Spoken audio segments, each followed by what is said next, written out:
Good morning, and thank you everyone for joining us today. I will put the release notes document in the chat one more time.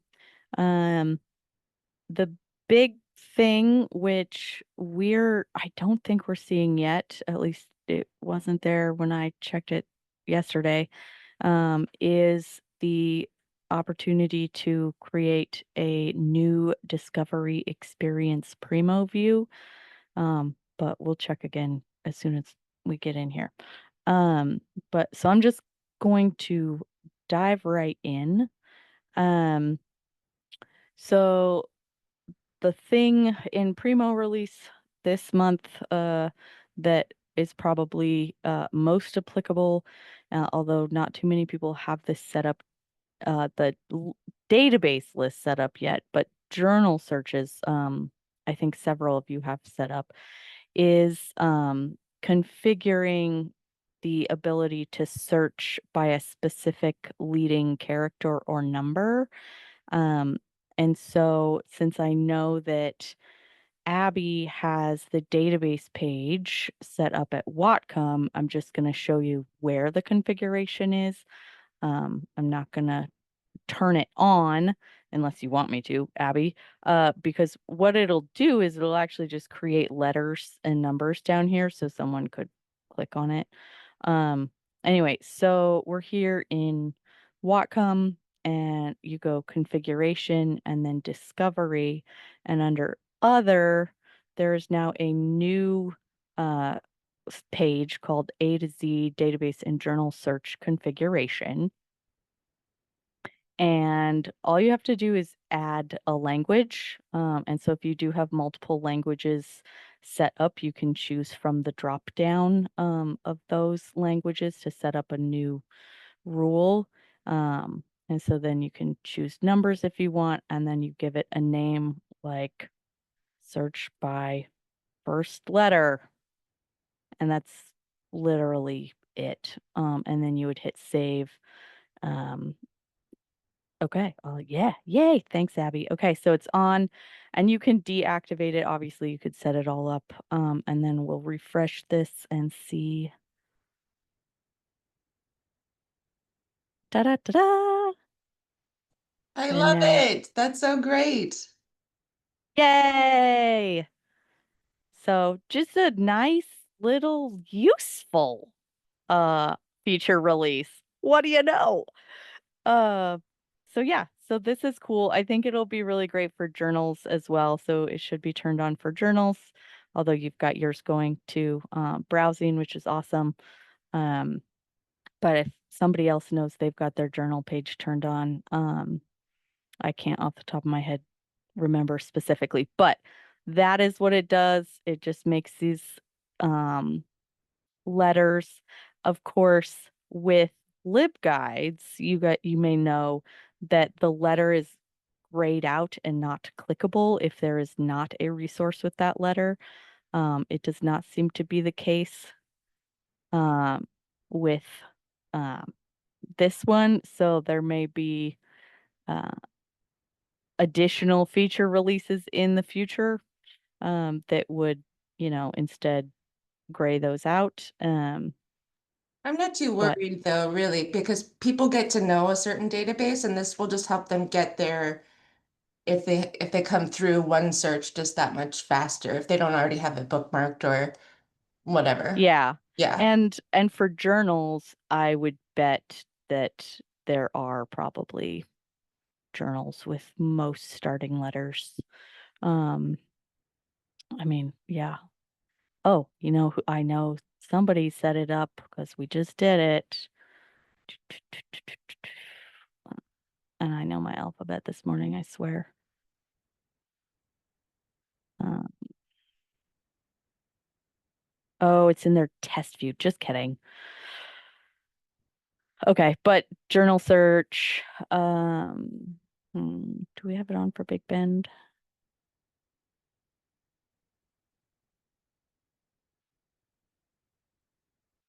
I really need to like have the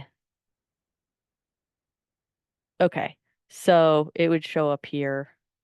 Um, on this one. And Amanda, you want me to turn it on? Sure, go ahead. I was Okay, thinking about doing it anyway, so cool. We'll just pop in here and do it. Yeah, I think it's a good enhancement. It's something the users are probably used to seeing because of the LibGuides A to Z lists, and anything that kind of helps people browse and not have to spell. Um, oh, yeah, top Primo searches and ProQuest is, yep, that is true the world around, Amy. Yeah. Um, so configuration, discovery, new little page, add for English. And I'm assuming this display label is not displayed, but it is for screen readers and accessibility so that it's identified as people tab through. Um, so that's on, and now we can.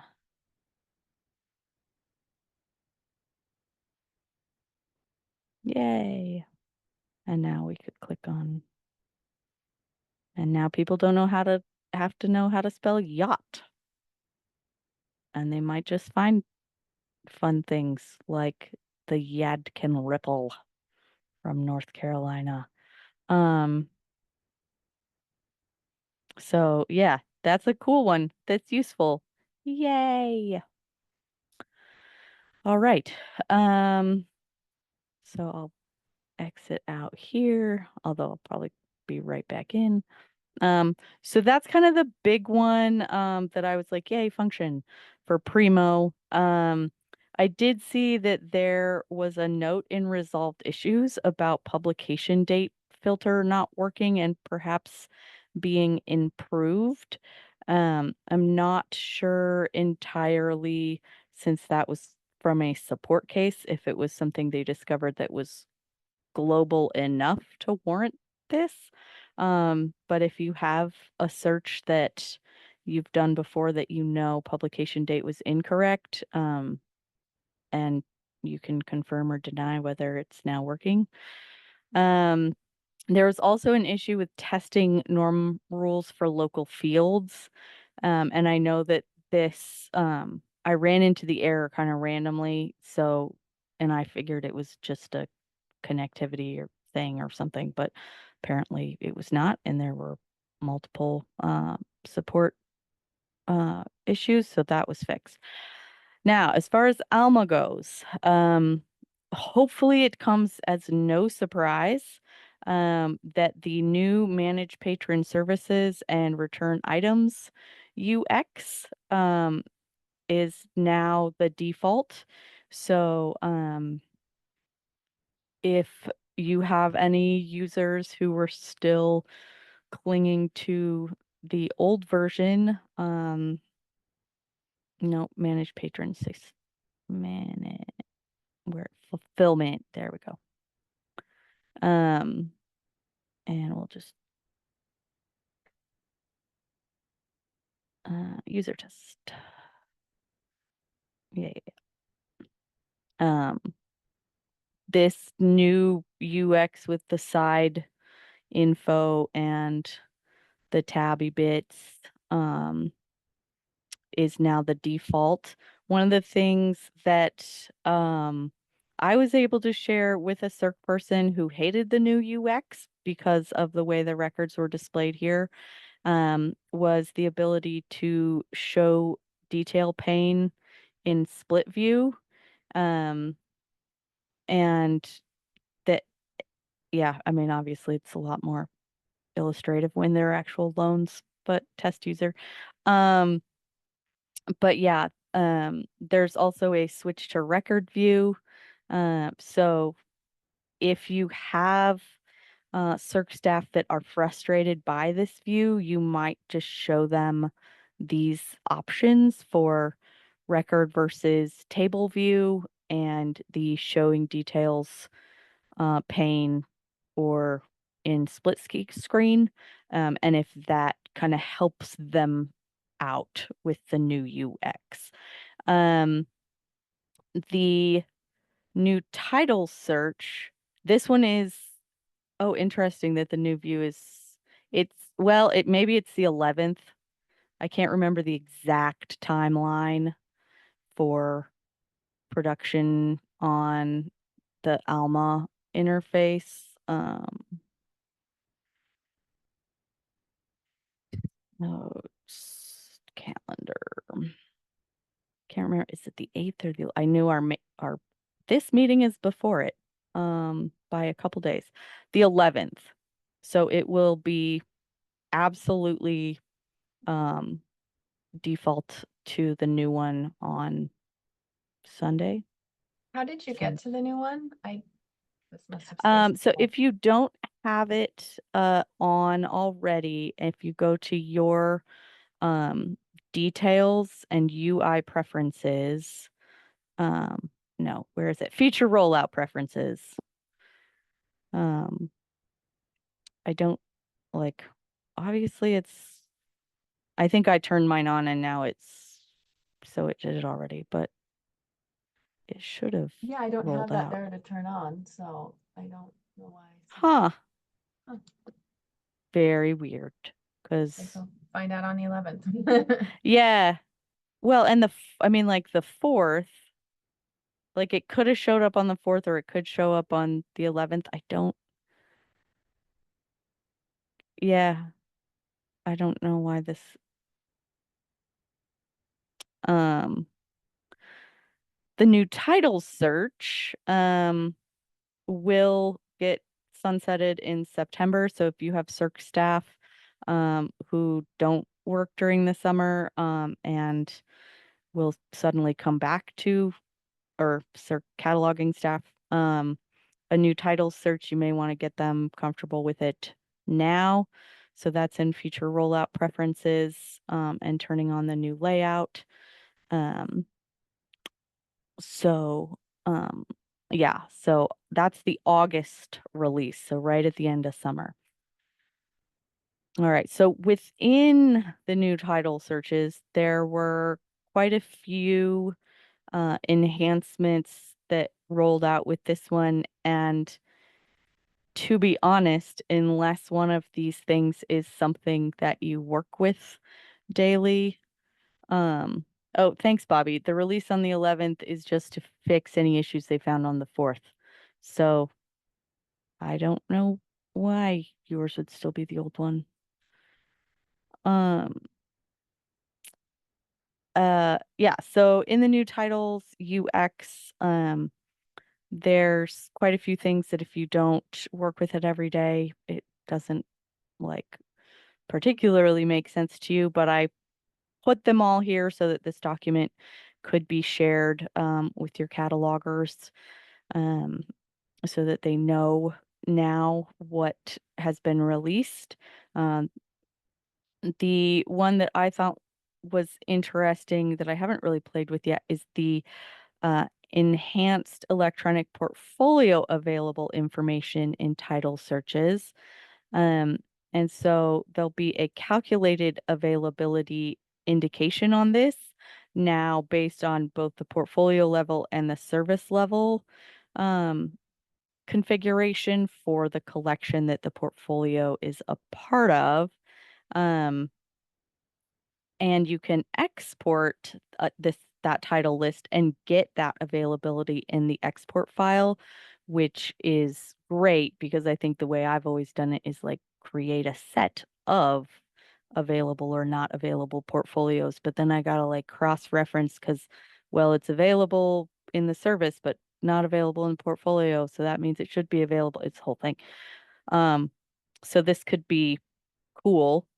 Um, and it looks like some of these new functions are also now showing up in when you add a title to the collection. So um, that's nice to get, access to the same information when you're creating a title as when you look up a title.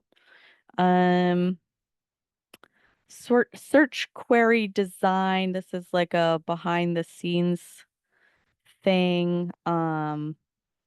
And like just making sure that I guess the box and the magnifying glass are larger. I haven't noticed that difference.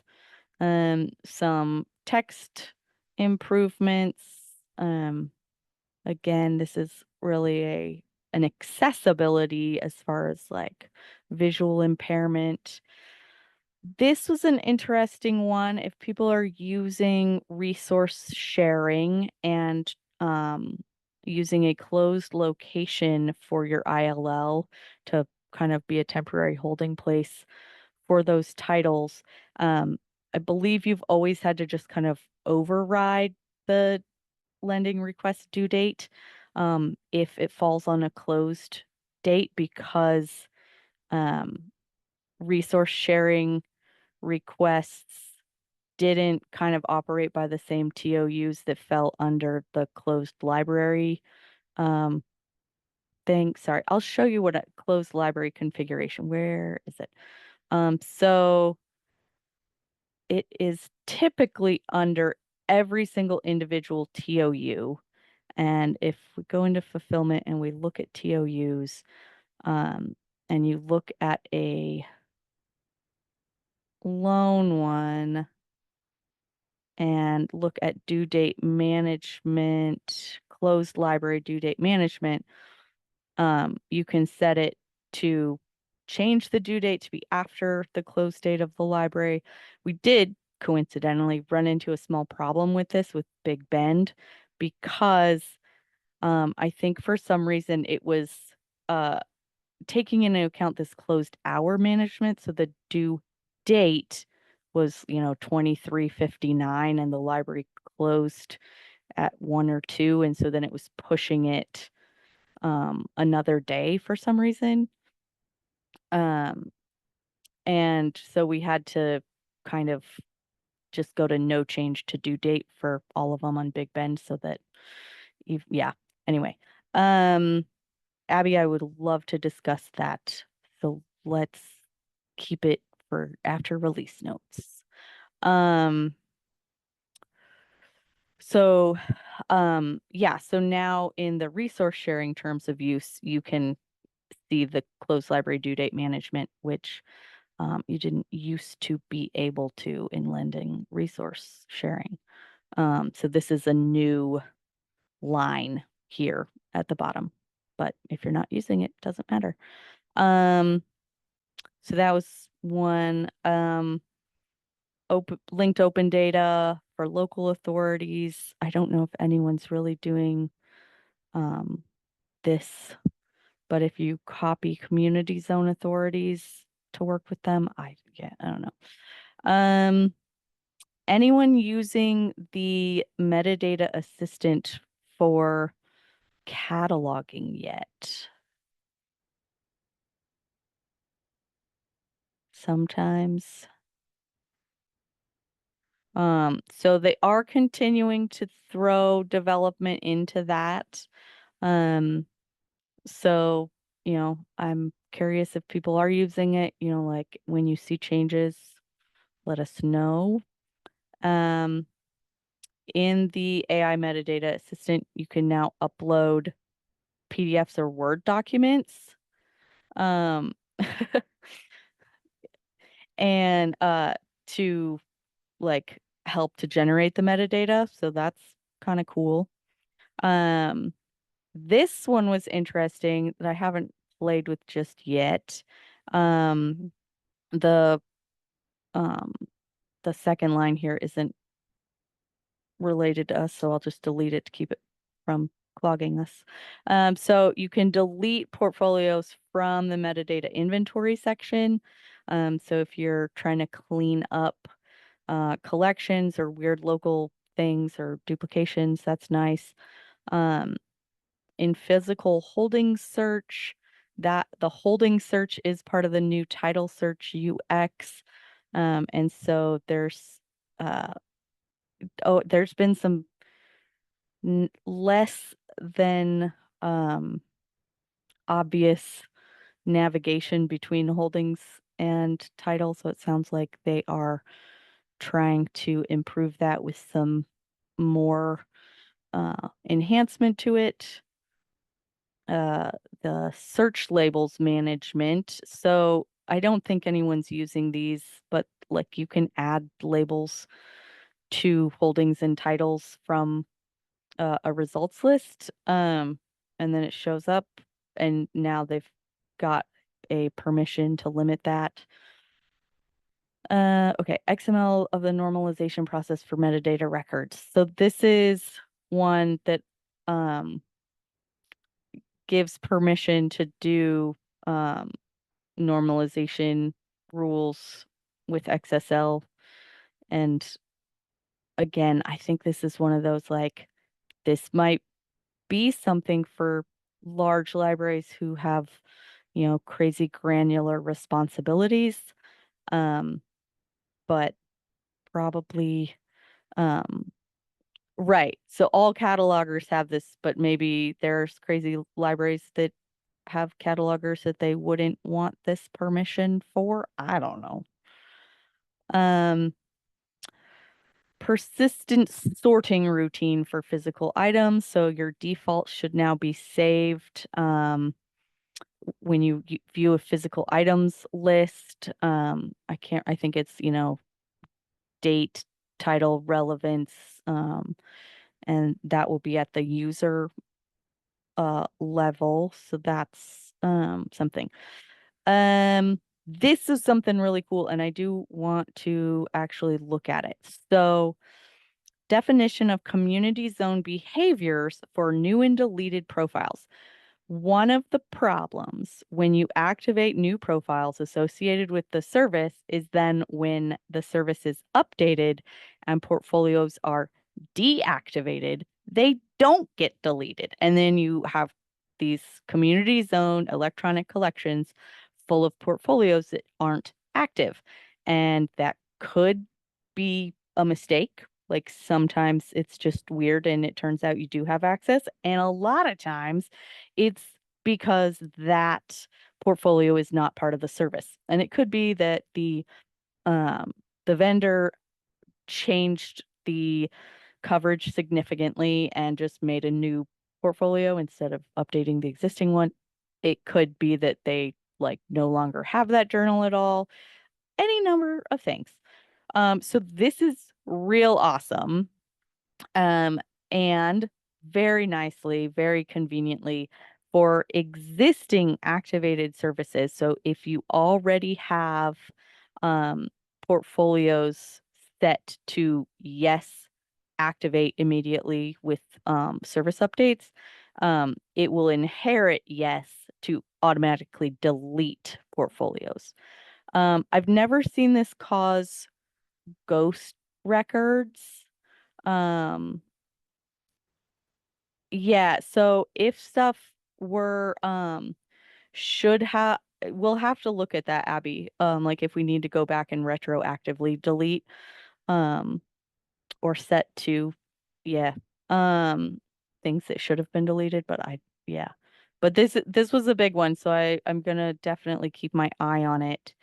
Um and uh we can look at it right now actually. Let's look at it. Um yes. So the Dara alerts is where I've seen a lot of mismatch between inactive portfolios um, that you do have service for. And that's where I'm like, and I can't figure out with many of those how the portfolios got deactivated. Like there's nothing in the history that says like system deactivated this on this date. It's just suddenly they're deactive. This actually happened with some collections at Big Bend that I know I activated, and then we went back in and like they were not. And so that was super weird. Let's take a look at, we'll say like ProQuest.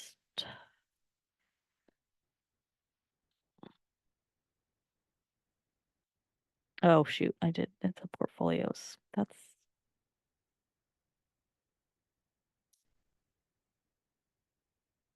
okay. So here we have this, and if we go into no. Okay, it's in edit service. Sorry, I never know the difference between those two. Okay, edit service is available. Activate new portfolios. Yes. Delete portfolios removed from the service. So I'm also wondering if they've improved like the difference between like, is this truly removed versus this was deactivated because the coverage maybe didn't match or something weird. I just don't know. Um, it so I guess yeah, I would slightly worry that they could delete those incorrectly. Um, what we could do is choose a collection that two schools. Now this is why we have a sandbox, Carly. I could activate a few collections in the sandbox. And Amy, if you want to set your automatic delete to no, and then I will have automatic delete to yes. And in a couple months, we can take a look at some of your portfolios that have deactivated, see if they, okay, Anthrosource. All right, I will add note. I'll add Anthrosource to the sandbox then, and we can test it out in a few months, and make sure. Um,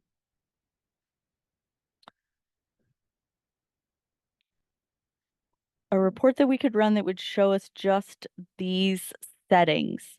I believe in analytics, you can, well, or there is possibly,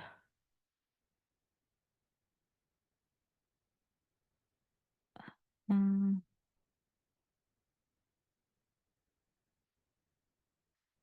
we can look into it. Um, well, you can run a report to see what portfolios you have that are currently inactive in an active collection and see if they retroactively get deleted. The thing is, if they were deactivated manually because maybe someone found a bad link and for some reason decided to make the portfolio unavailable and then forgot and like, never fully troubleshoot what was going on. And the title wasn't actually removed from the collection. I can't imagine that'd be a huge number of them. But you can do an inactive portfolios in active collection through an Alma advanced search. You don't need to do an analytics report, although you can. The analytics report also works. So this one definitely, if it works, is going to be great. But there are potential issues that we've already identified. So I think there's some sandbox work that I can do, and we can run some reports in a few live environments, and keep an eye on things. So I'm gonna actually make this yellow even brighter so that I know we need to investigate it. Removal of gender information since it is not essential or necessary for anything, and keeps personal information out of systems that don't need it. So you cannot retrieve or input gender information to user records. Um, digital adoption policy update. Um, I this one I think I threw in because I was like, I don't know what Pendo is or any of this. And so I was like, I need to investigate that.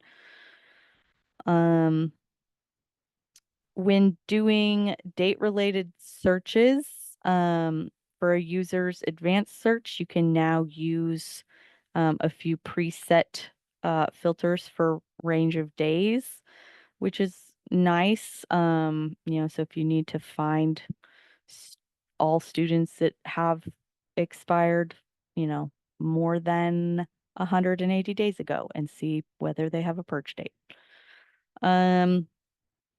There's some new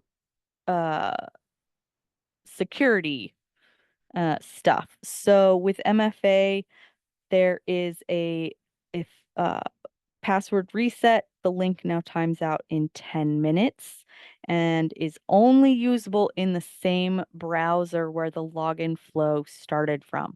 This is probably only going to affect a handful of our staff, but I know many of us will kind of be simultaneously running a couple different browsers to test something or see how something shows up. And if you're doing that and trying to reset a password, um, there's this. But good progress on security. Um, you can all now set a session timeout. It used to default to 60 minutes and you could just click the button. But now you can actually configure it for um, Primo. That would be our platform that would need it to um, log out sooner than that. So for students, you might want to go ahead and yeah, it wouldn't be super convenient to have Primo auto log you out as a staff member after 15 minutes, but how many students log into Primo somewhere and maybe walk away from a public access computer?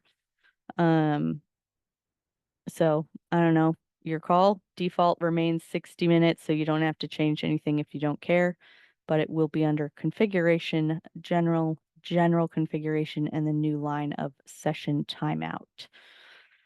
Okay, this one was one that I wanted to definitely highlight. Alma users. So those are our back-end staff users. Those logins can now be restricted by IP range. Great, you say. We would like to keep people from fraudulently logging in to Alma from outside of campus. Um, but this this was always set through disable all login restrictions. And users with the general system administrator didn't have that little line of disable all login restrictions. So yeah. Anyway, sorry, did that make sense? Let's go into a manage users. We'll use mine because I have it.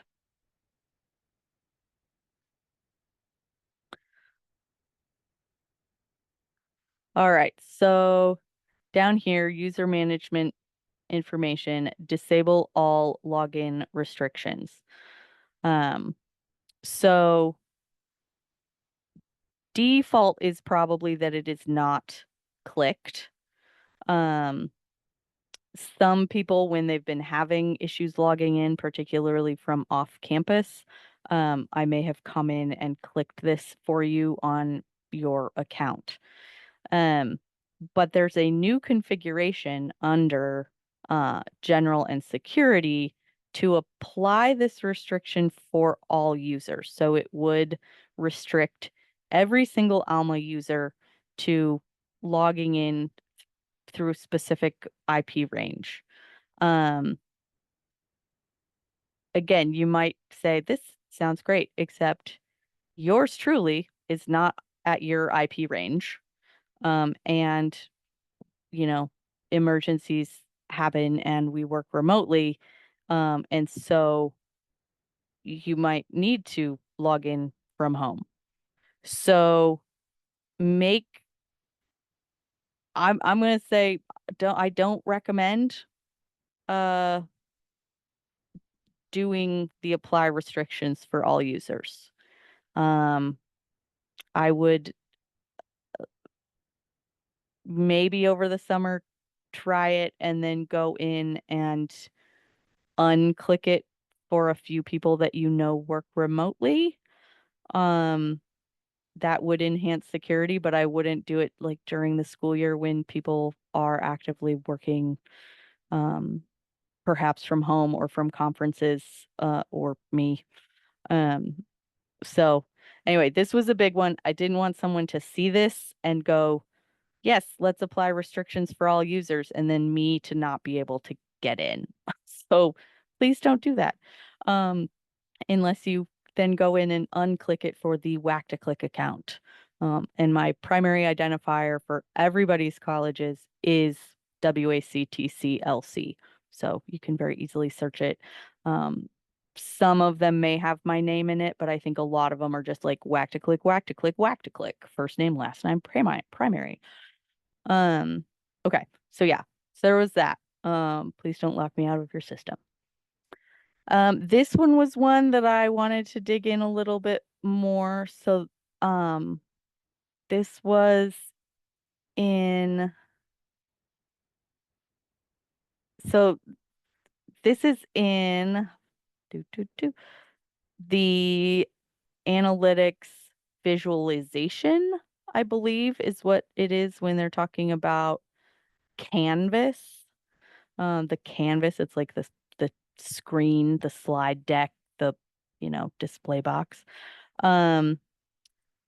And there's a bibliographic records distribution workbook, which I think is like the equivalent of the dashboard in the regular analytics module, not the visualization module. And it highlights the distribution of different areas of knowledge across the collection. So this is cool, and I definitely want to play with it. I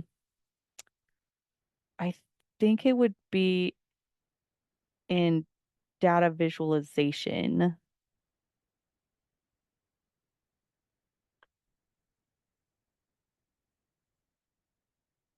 Because this is where workbooks are. Um, and they have all of these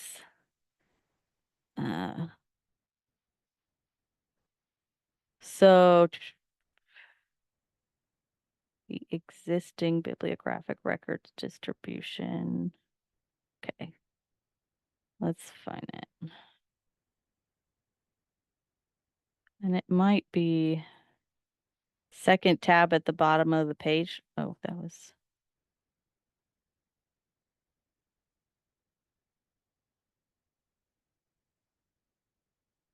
Oh, okay, got it. Okay. Okay, so this is the workbook. Yeah, there's some out of the box reports in here that are cool, but what? Cool, neat, fantastic, of course. Um, it worked for you, Bobby? I'm trying to follow along. I know something didn't work for you, Carly, but can you walk through the steps again? It took I'm forever gonna, for my thing yeah, to I'm load. gonna go to Pierce since Bobby said that theirs loaded. Yeah, I was able to use it. I can send you the link or put the link in the chat if you want. I'll just go through the process so we can follow along again. Okay, so analytics and then access data visualization.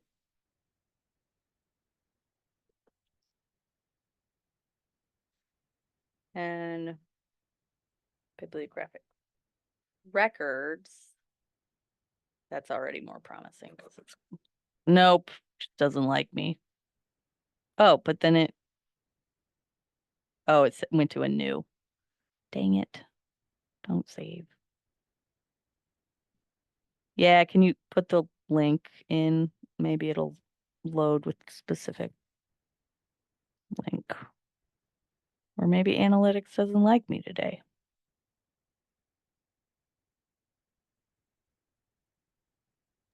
While we're waiting, I just had a quick comment about the gender field being removed, and it Mhm. wasn't a big deal. We don't use that for our student or employee loads, but we do manually enter a lot of community patrons. And I was just curious to see if we had ever filled that field in. So I ran analytics, and what it brought up was that one of our new employees was filling out every single field when she would register patrons. So I mean, in that way, it was useful because then we could see there was some, like, a problem, and we could go back and revisit training with her. That's funny. I mean, I better all the fields than none of the fields.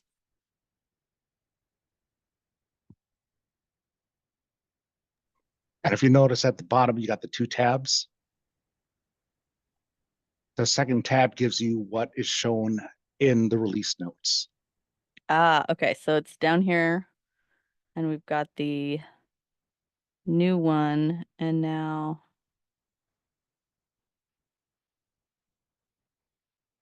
we've got Dewey classifications and that's cool.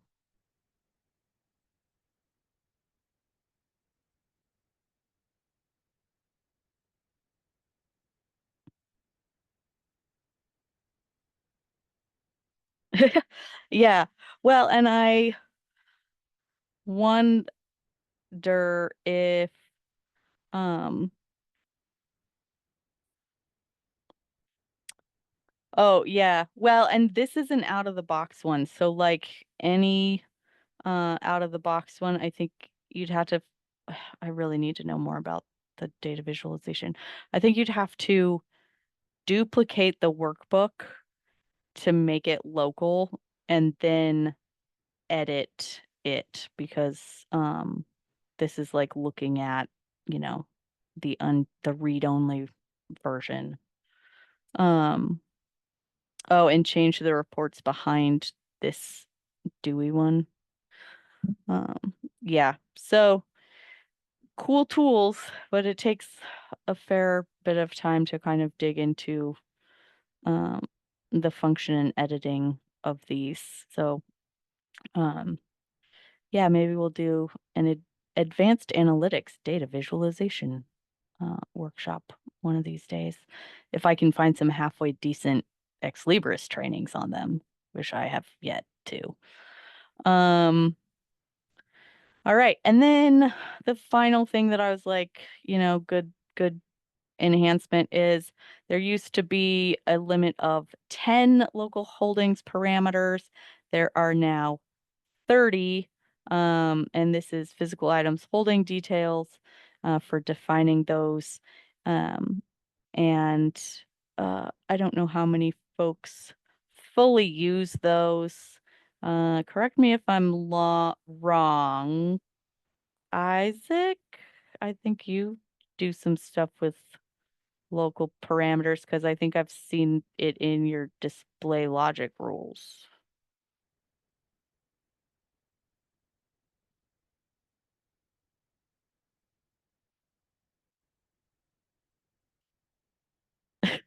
So maybe somebody did at some time, or you did awesome work and then moved on and it has not broken.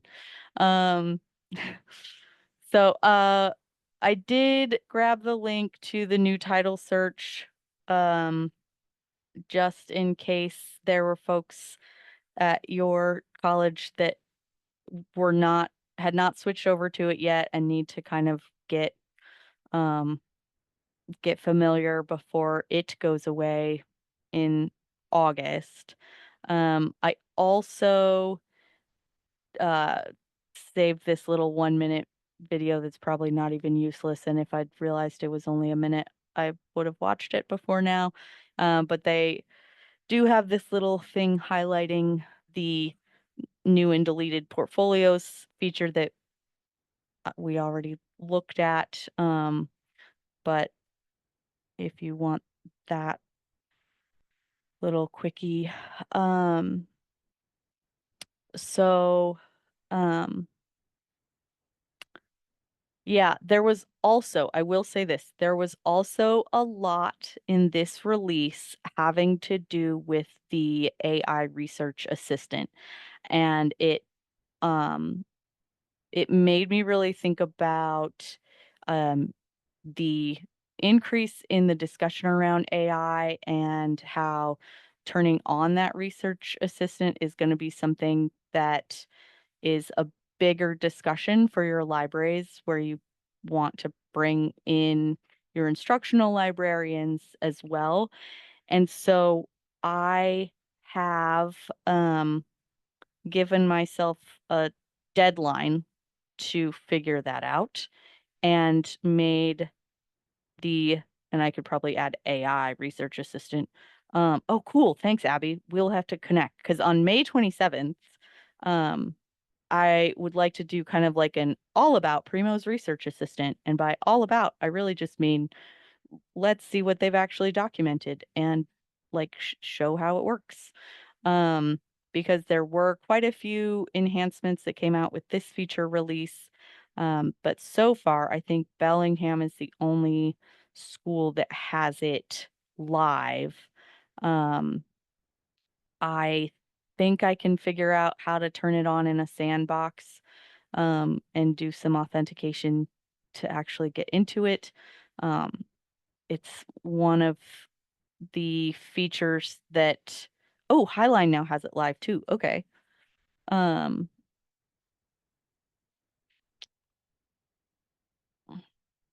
not that I can.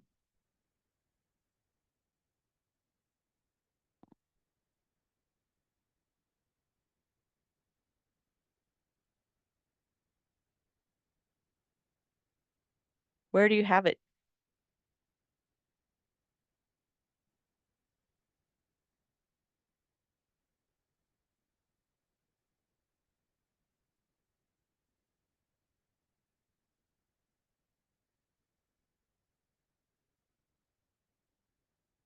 Oh, yes, there's that AI in MDE, but there is a Primo research assistant as well, and that will show up um up at the top here. Yeah, and I don't think a lot of reference librarians want to turn it on just yet. Um, so it does require users to log in to use it. Um, so uh I've yeah, so I got to figure, but it's one of those things that you have to like turn on at your discovery configuration level, not at a view configuration level. And um yeah, you definitely would want to be talking to teaching faculty. I'm absolutely certain that everybody is seeing significant issues with generative text assignments, as well as citations that are completely made up. Um, the Primo Research Assistant is built entirely, it's a closed system, so it is only farming information from metadata and content within um, the Ex Libris model that it's made. Um, so maybe ProQuest content, like I assume, and then the metadata that's part of the CDI. Um, so it's yeah, so it does have some guardrails on it. I mean, like, it's not gonna, the likelihood of a hallucination, the likelihood is lower, not impossible. It's still not impossible, but it's not the amount of the AI that is generative as opposed to um just kind of like assisted um research is less because it is just kind of trying to pull existing content. Okay, Lori was able to actually, oh yeah, so this is one of the things that you can turn on when you have it on is an about the topic. And it pulls information. Ugh, bad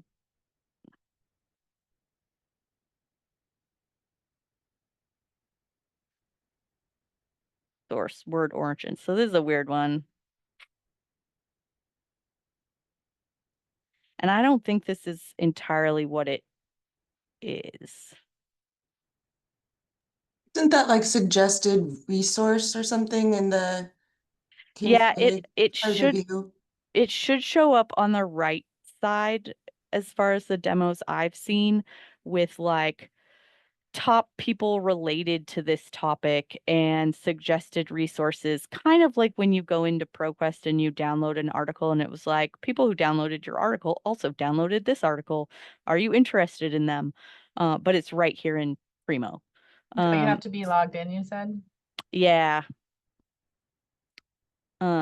So this kind of comes from the same AI environment, but it's not the actual research assistant.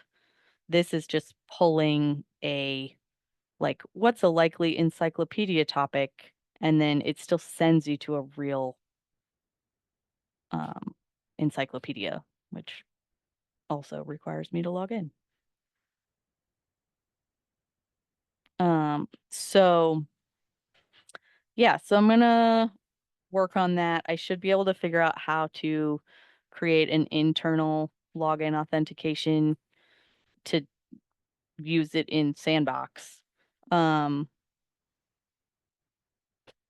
so Naoko says she remembers hearing that they rank the top 5 articles and then AI uses these 5 articles to generate content and summary. And that could be where it was at, like Eluna last year. So I'm very curious to hear what developments. I've been ignoring the developments because only one school has it activated, but I think it's time. So I will be diving into that for our meeting on the 27th. And we will also have, and please invite folks that are LibGuide editors or creators to our May 20th session, where I will be talking about LibGuide accessibility, just kind of checklists and quick tools, things you can do to check your LibGuide accessibility, fix LibGuide accessibility, and, you know, kind of the lowest hanging fruit of make it a bit better. And yeah, so May 20th will definitely be recorded, as will the 27th.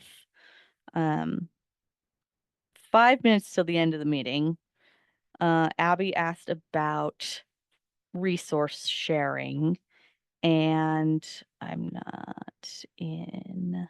There we go.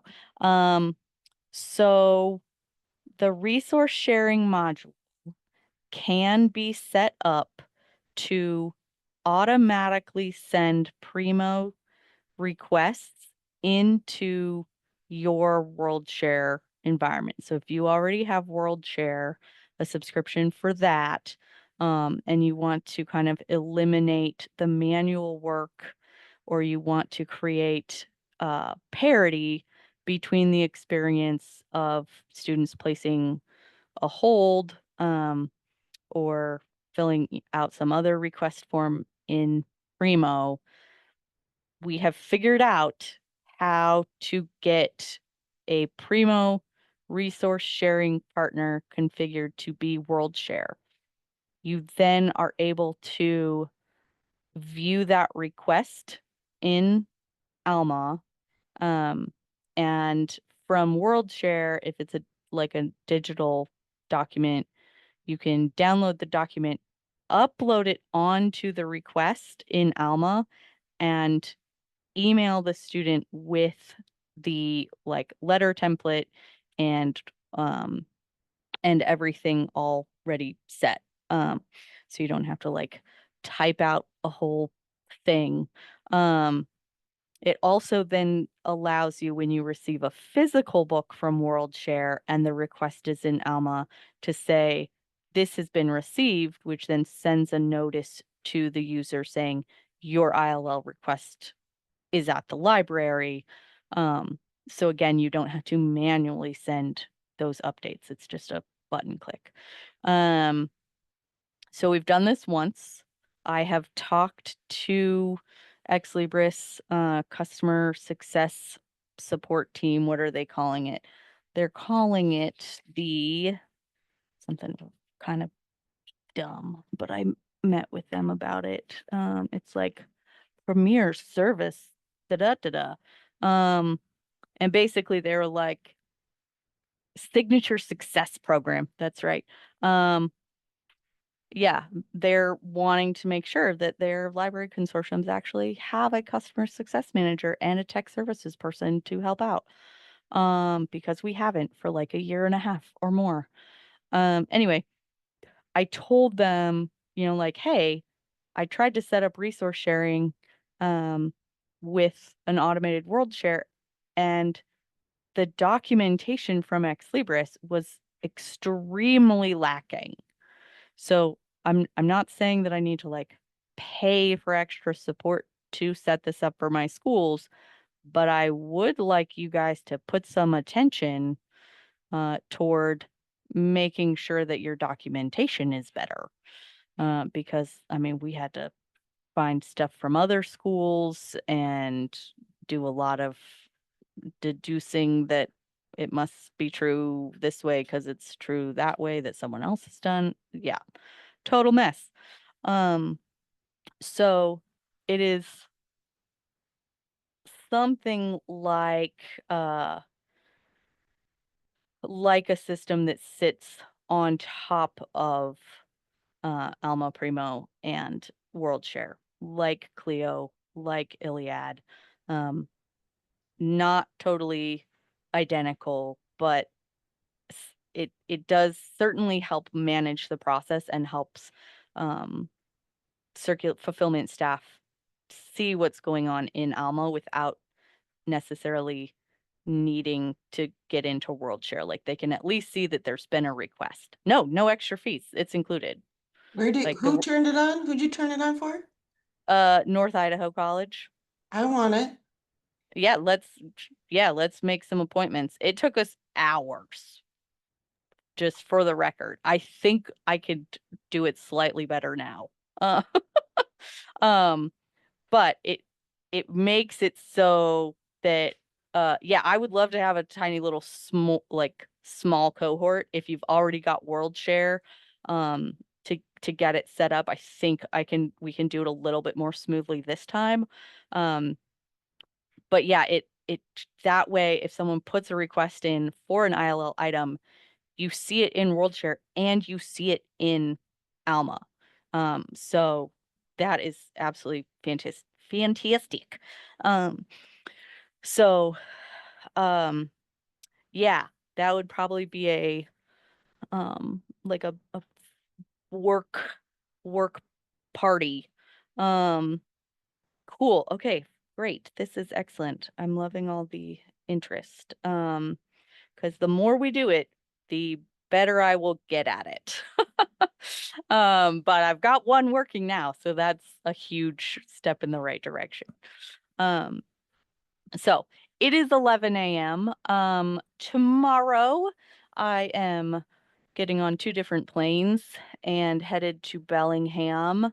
I will be visiting Skagit Valley tomorrow afternoon.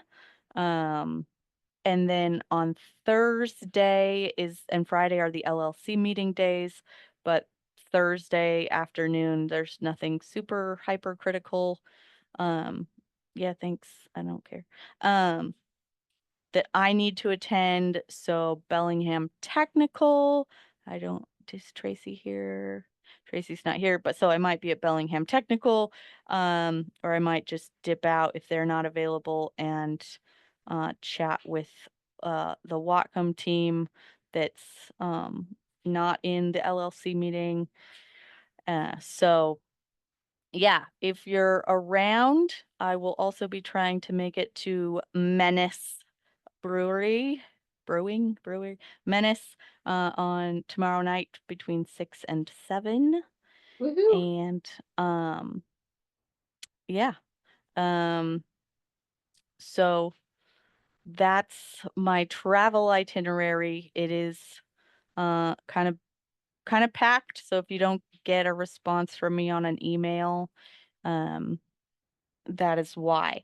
Yes. Oh, thank you, Amy. So, I was unable to attend the update meeting this morning from the Washington State Library. It was recorded and will be released on their YouTube.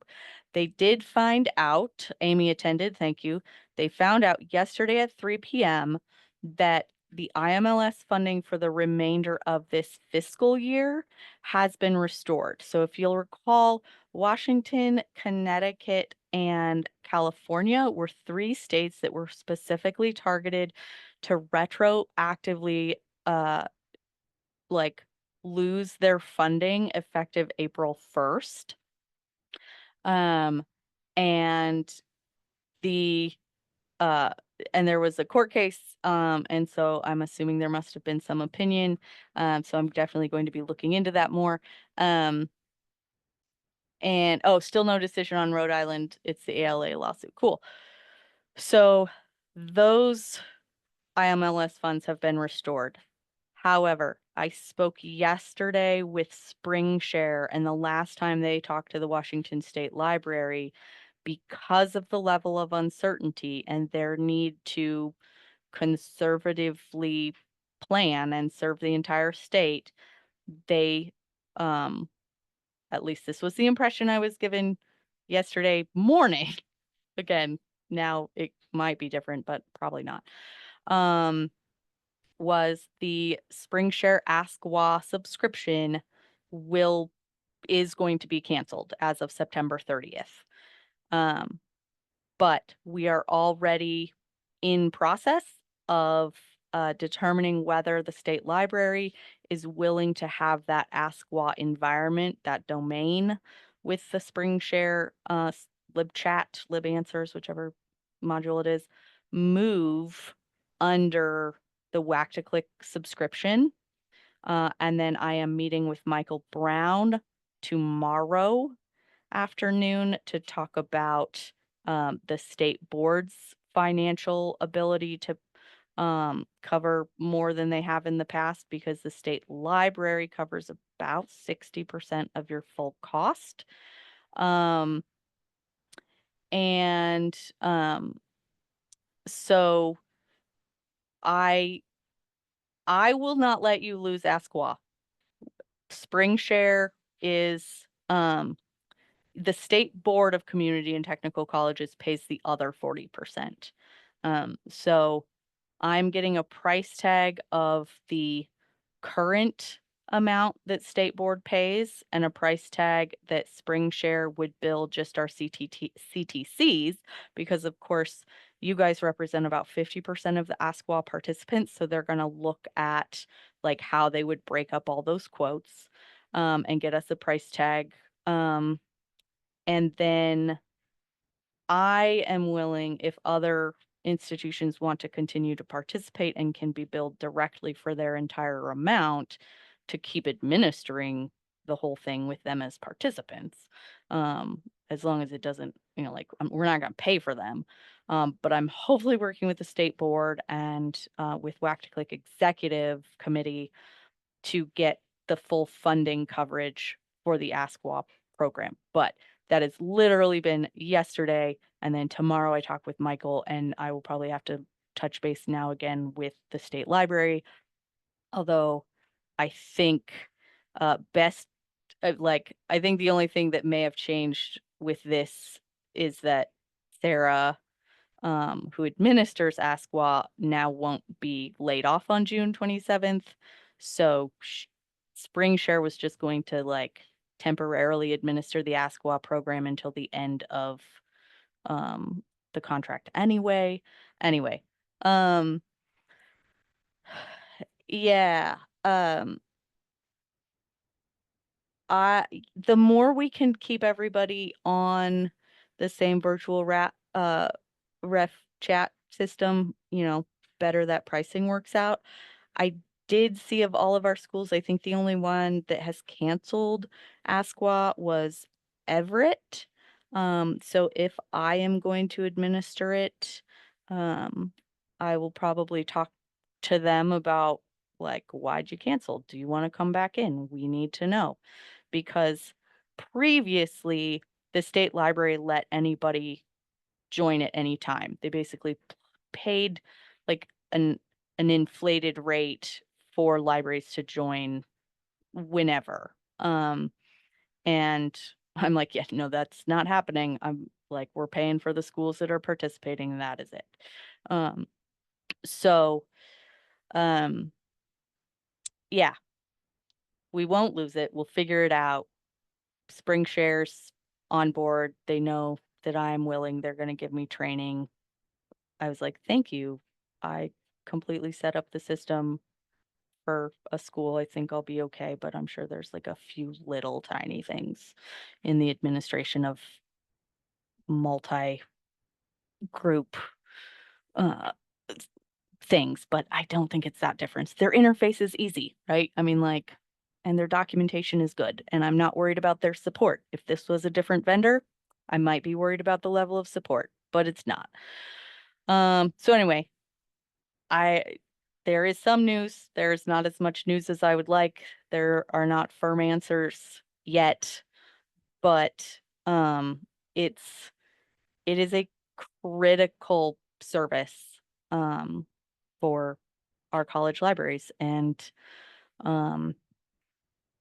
you know, if I'm hoping this is a stopgap measure, like this is chaos, and it's chaos for a year and then the world isn't on fire. But we'll do what we need to do to make sure that our students are supported. So, yeah, excited to see some folks in person the next couple of days. Everybody enjoy the nice weather. I hope you're not covered in autoimmune histamine response rash and redness like I am. It's a great, great season for me. And